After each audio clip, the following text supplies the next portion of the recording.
I was born in Fair Lawn, New Jersey, and my father had it was a liquor and stationery store. It was a whole wall of liquor and then a whole wall of newspapers. And, 20 years ago, we used to sell a lot of newspapers, but nothing like he did. On a Sunday, he used to have 30 feet of 6 feet high stacked newspapers on a whole wall. And of course, it was my job to fold the newspapers and carry them over. He had me working from the time I was 5 years old. He was really like a slave driver. It was myself and my sister, who's a year and a half older than I. We both worked at a very young age. And even at 5 years old, I learned how to run the register. I used to sell the liquor, even though it was illegal for me to do that. And he never paid me. At 13 years old, I quit. And I went and got a job that I was getting paid for. I became a junior CIT at a camp or something. And after I started getting paid, that was the last time I worked for him, because I saw I'd rather get paid for what I do. So I hadn't really done anything in this business till I came to Florida. I came to Florida to go to college, and I never went to college. When I was 19, my father made me an offer I couldn't refuse. And I was offered to go into this business and become a 50% owner for 7 years. And after doing that, I would be 100% owner. And I was young and naive, and I knew nothing about the book business. This store was nothing at that time like it is today. When I first went into business, I remember, first of all, it was down the block. And it was a little dirty store with a few bags of potato chips that were dusty, a few magazines that were dusty, a few books that were dusty, some newspapers, and it was just a slow little business that we bought. At that time, it was Bob's News. The first two owners of this store, both were named Bob, and it had somewhat of a reputation, so we kept the name. I was married at the time, and my husband at the time had the gift of gab. And within 2 years, he turned this store into a gold mine. When we first took over the store, people were far and few between. And within 2 years, they were lined up out the door, and people had to say, "Excuse me," to each other in order to get in and out. I knew nothing about a book business. They had already owned Clark's Out of Town News downtown Fort Lauderdale, and Clark's was the hot newsstand in Broward County. And everybody knew of that place, and Bob's was nothing.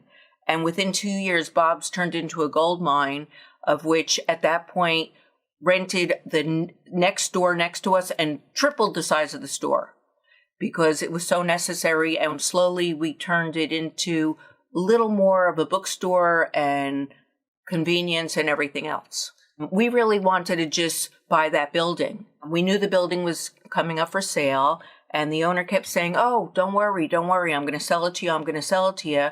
Well, within 2 years of that time, when our lease was due 2 years later, we found out that he sold it to somebody else. And the person that bought the building, they said, "Don't worry, I'll give you a good lease." And with that, I said to my father, "You know what? We got to find our own building. I am not comfortable with this. I'm just afraid we're going to lose everything that I've worked for, and everything I've done is going to just be lost." So we started looking for our own building, and we found this building, which was a beauty parlor that went for sale. Every day, my brother-in-law that was running Clark's Out of Town News and myself, every day we bought the building, and every day at 5:00, when we got done from work with our 2 other businesses, we'd come here, and slowly we put the whole store together. I got really nice signage. I remember I spent a lot of money on the signage. I thought it was very important. I got these big block red lit up letters were in style at that time. So I put Bob's News right on the front, and then on the side I got the lit up lotto sign, and then on the front we, put signage to show all the things that we sell. We really haven't done that much more. Even though it was only a block away, believe it or not, it took 2 years to get back my clientele. People, I learned, and I know this, people are creatures of habit. People were used to making a right and turning and parking in front of the other store. And it took 2 solid years to get back those customers, aside from getting a lot of new ones. So I used to look out the window and say, where's my customers?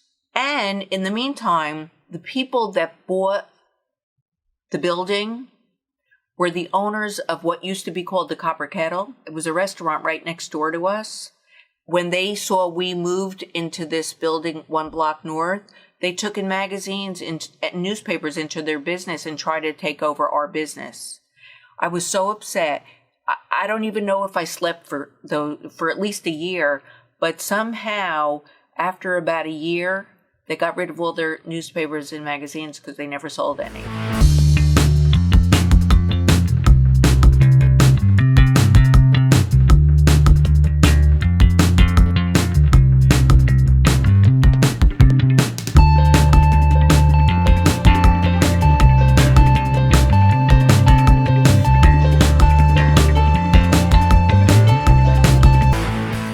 My son has been working here since he was probably 15 years old.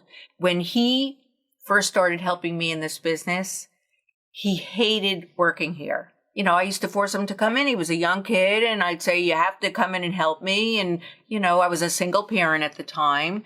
And so he'd come in, and he would really hate what he was doing, but he would do it anyway. And then when he turned 18, I said to him, you know what? I said, if you don't want to do this, you got to go to college. I had already had a prepaid college fund for him. So he went to college and he stopped working here. Well, don't you know he hated college? So at that point I said, you know what, then you got to get into this business.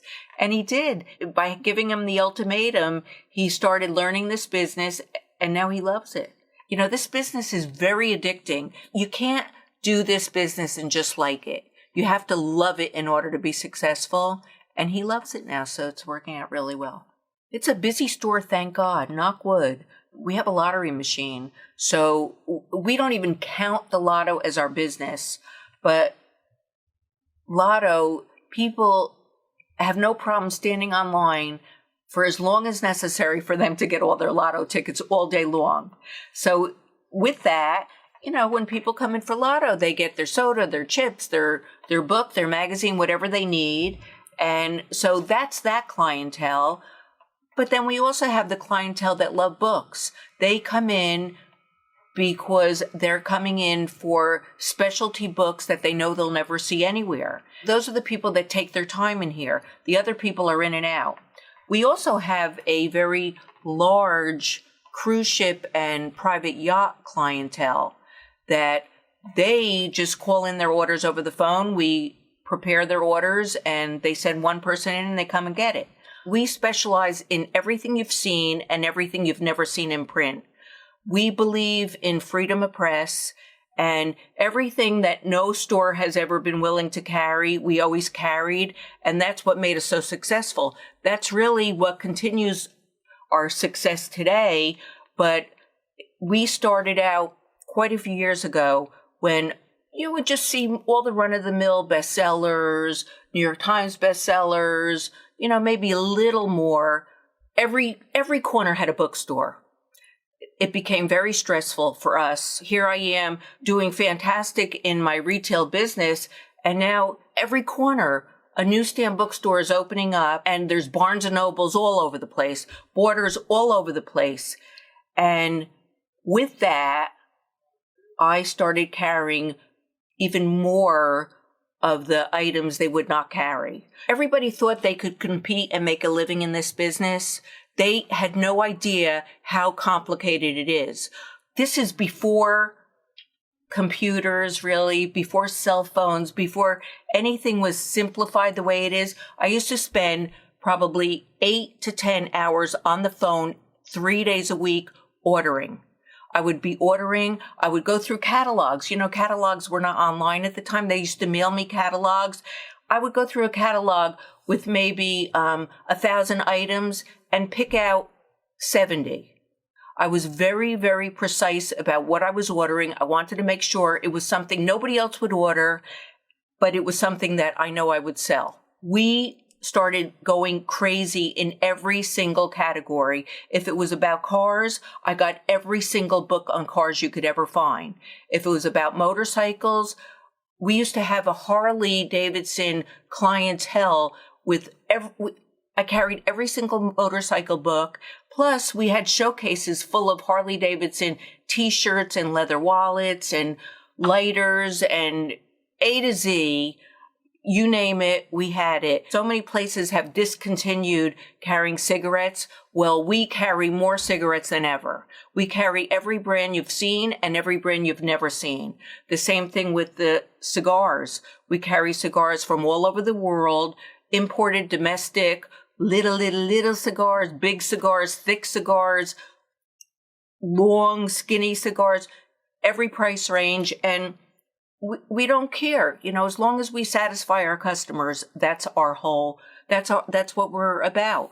We'll special order anything anybody wants as long as they're serious. We used to carry a line. The publishers were Paladin and Eden Press, and there were one or two others, but those were the biggest ones.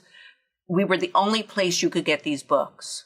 We still carry one of them, is still published today. It's called The Anarchist Cookbook. We had hundreds and hundreds and hundreds of books. It was a huge section down the whole center aisle of our store of all Paladin and Eden Press, how to kill, how to get credit, how to beat the bankruptcy before any real publishers were making books like that. There were so many oddball titles, and people used to come in for the holidays and just buy stacks as gifts because they were so unusual and so hard to find. Now, people still do that for the holidays, but they buy other things. When we got into the business, I'm sure they had Playboy and Penthouse, but we expanded on that once again. We started carrying every type of gay magazine, lesbian magazine, hardcore, softcore. We don't care. If our customers want it, we're willing to carry it as long as it's legal. Marijuana has basically become legal everywhere. Aside from that, we carry on every other drug on the market because it's freedom of press. If it's available and people want to buy it, we carry it. We don't feel uncomfortable selling these things. It doesn't matter how we feel about it. We just order it and sell it. People used to say to me, "You're never going to stay in the book business." People, they go online and they read their books. People don't need to come buy books anymore. And there was a time when we were selling less books. Some of the books we carry, you can get anywhere. We carry all the bestsellers too, but a lot of them you can't. And I was still worried because I figured, it's a tough time and people are getting everything online. People are reading their magazines online. What are we going to do?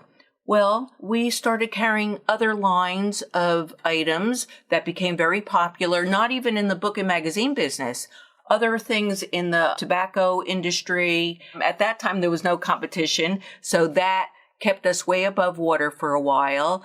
And something happened that people started buying books again. There's a lot of people that want to hold their book. And they were just not getting the same feeling when they were reading it on their iPad or reading it on their e-reader. It was like they would read the book, but they weren't feeling that passion.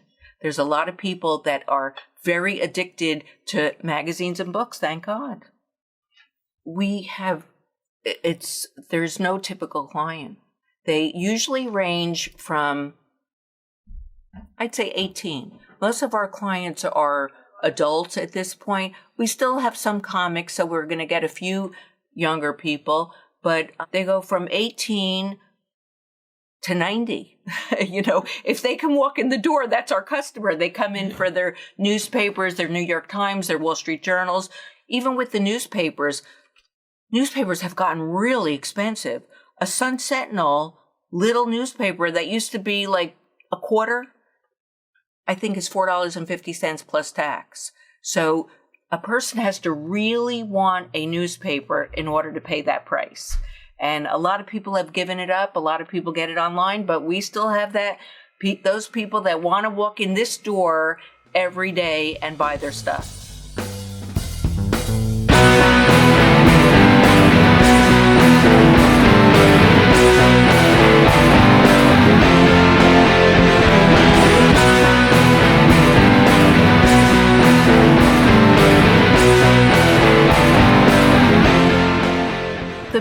book section, we had a small little area within our store. It was probably 6 inches, maybe 2 feet long of banned books. Last year, I decided to move everything and create a big banned book section because I just felt that's what people are interested in now. One of the things that I am very good at is I can figure out what people want before they even want it. And I came up with this banned book section, and it's been such a hit. And then all of a sudden this year on the news, MSNBC and many other news stations were talking about banned books, and the whole world is into the banned books now. We had already made it like a big thing here. I've had the Penthouse Playmates come and sign autographs. I've had gallery girls come and sign autographs. I've had the Playboy Playmates come and sign autographs. We've had many book signings. Anything that anybody ever approached me to do something, I always said yes because I knew it was good for business and it was fun. And we would advertise for like a month or two, and the magazines would advertise, and the men went crazy. It was really it really worked out. Every time it worked out well. We've been interviewed on the news many times. We've been interviewed about things like that. We've been interviewed about whenever there's a big lotto, Channel 7 News comes, all the local news, they all come here.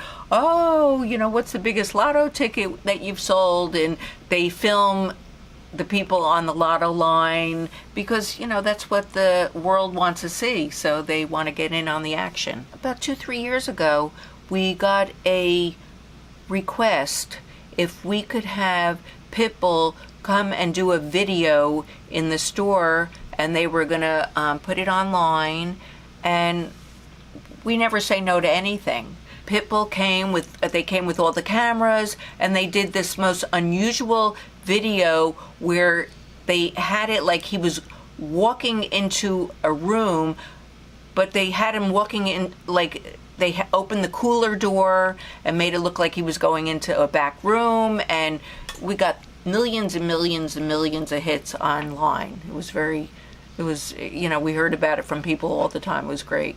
I love this business. I think this business probably will go on forever. It's always been a family business, and I'm hoping his son will eventually want to continue on. He has a son that's 12 years old that, of course, he has his college prepaid for already, but maybe, this will be a part of his life also.